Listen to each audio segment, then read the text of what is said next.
Hello and welcome to the Collapse Experiment. I've got another article for you today. It's about something else that I've been taking lately, another supplement, and I actually tweaked the amount of this supplement that I've been taking because studies have found that taking 10 grams of this per day instead of 5 for weight training, it's actually like a brain fuel. So let's get to the article and see what this article has to say about creatine. This is, oh God. Sorry, I didn't realize this before I picked it. Oprah Daily. Let's see what Oprah has to say about creatine. Not like she writes the articles on here, but whatever. Is creatine the midlife wonder supplement you're missing? Perhaps. I've seen some improvement in different aspects of my life while taking it for the last month or so. Long used by bodybuilders to bulk up, this compound may strengthen and sharpen your brain too. Okay, so they're hitting on the same things that I have been finding online and in my own personal life. Oh boy, I should have known I was going to start with a story. When Laura Taft, 62, is 62 midlife? It used to be retirement age. First started supplementing with creatine at the suggestion of her trainer. Her trainer. It was with her muscles in mind. I wanted to resist bone density loss as I aged, says the Brooklyn resident. Bunch of New Yorkers. But within a few weeks of taking creatine daily, Taft clocked a benefit that she hadn't anticipated, a cognitive one. In addition to strength building, creatine has been really helpful with lifting my brain fog.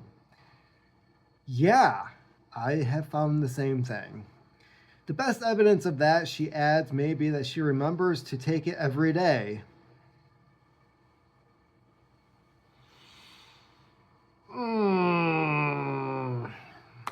I never considered that because it's just part of a daily routine. If you're on a daily routine, that helps you not have to remember anything. But let's go on. Maybe she has better arguments than that.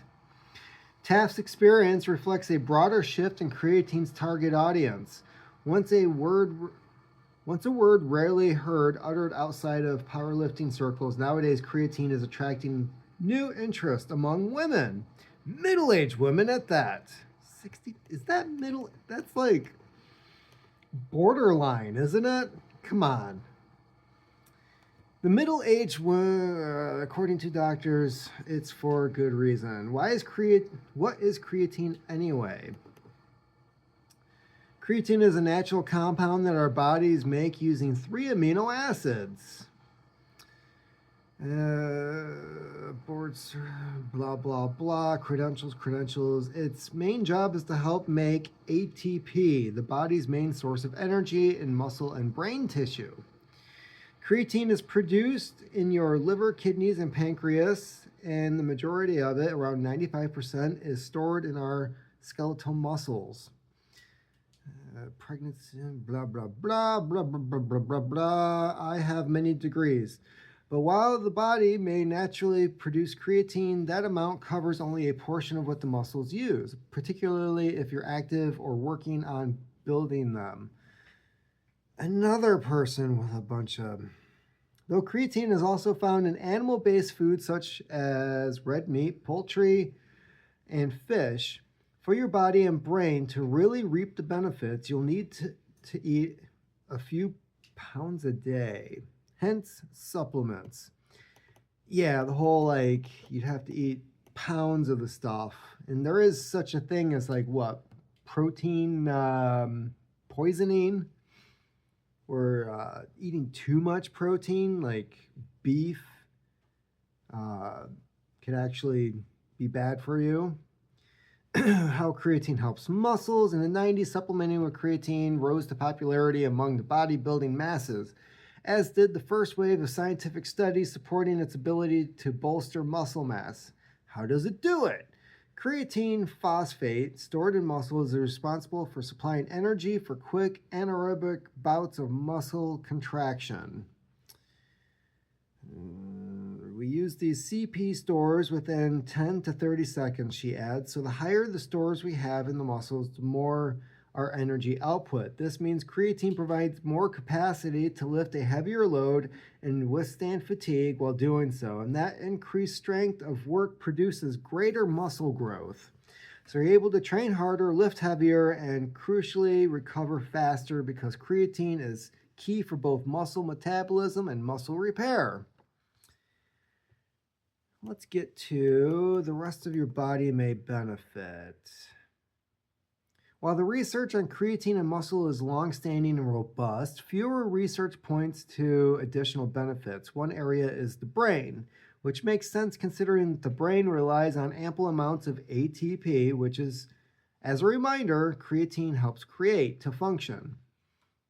When creatine stores are low, brain cells may have a harder time keeping up with the energy demand of thinking, processing information, and managing stress. Thus far, studies have shown creatine to be beneficial for cognitive function in stressful situations or with sleep deprivation. Can we get Oprah's face off of here?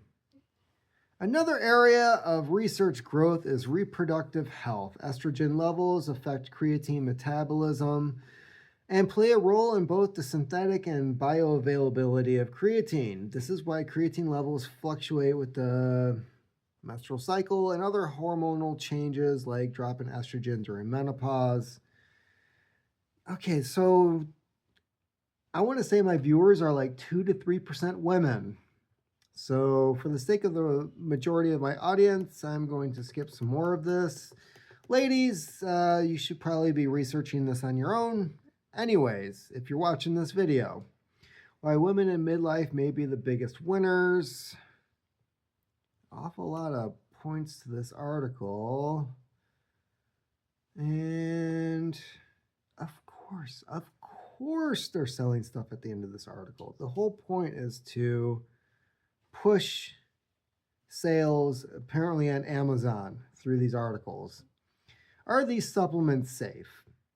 Creatine use as a dietary supplement has been studied for decades and is widely regarded as safe. In the 90s, it got some negative press due to a case study linking it to kidney injury.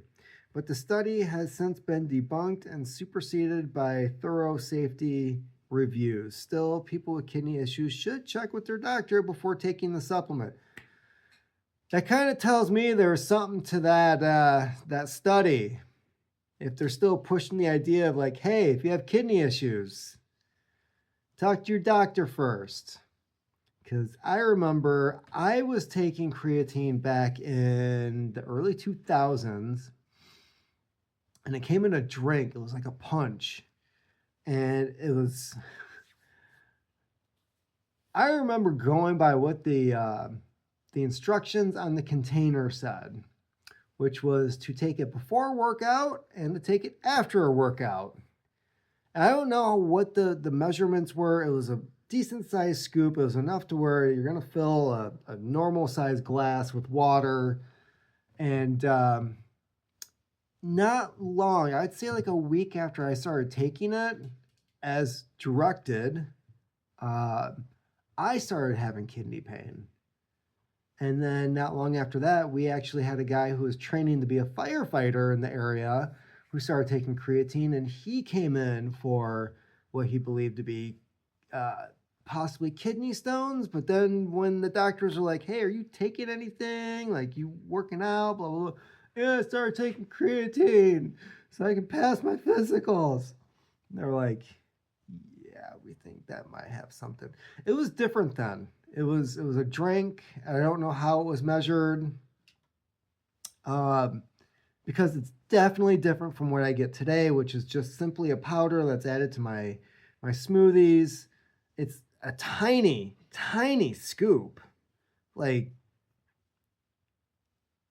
several times smaller than what was available back in the day. So I don't know. There might be something to it. Maybe we know now the dosage that's safe, and perhaps that has something to do with why it's available, but not like it was before. Because the supplement market is wildly and widely unregulated, paying attention to source and quality are key. Creatine monohydrate is the gold standard, specifically products that are third party tested for purity, potency, and contaminants. The clinically effective dose that doctors usually recommend is 3 to 5 grams a day, though people who are keen to saturate their muscles faster will sometimes creatine load, which involves taking a higher dose, 20 grams per day. I take 10, but I'm not like a 250-pound freaking linebacker bodybuilder. So split into 4 doses for 5 to 7 days, but that isn't necessary, especially, yeah, the whole loading up, that was like a 90s, early 2000s thing, and apparently there's nothing to that. That's just bunk. And I believe that is, no, we got one more paragraph. Consistency matters more than anything else, and as with any supplement, it's important to note that there is a range of responsiveness. Some people experience mild side effects like water retention or gastrointestinal upset. I have seen where some people, the suggestion is that creatine helps muscle fiber hold more water, and that's the explanation for the sudden gain in bulk or mass. But yeah, let's see what else this has to say. And some people experience a benefit while others don't. Additionally, many doctors recommend taking it for up to 5 years since its effects beyond that time frame are not well documented. The bottom line, for women eager to shore up their mental and physical strength in midlife, it may be worth trying. So yeah, of course, they're selling some products down here. The regular creatine and monohydrate. Just yeah, of course, it's not just an ad. It's an advertisement. That's kind of how magazines were back in the day, anyways, right? Hey, can you do a write-up on this? By the way, we're selling it at the end. So yeah, that is creatine. I'm taking 10 grams per day. This is suggesting that it might help women later in life, midlife, later in life, and not just muscle, but also cognitive function as well. So I have noticed that myself, and I'm not going to tell you what to do. That's what I do. But yeah, check with your doctor before tinkering with creatine, or be a man. Be a man.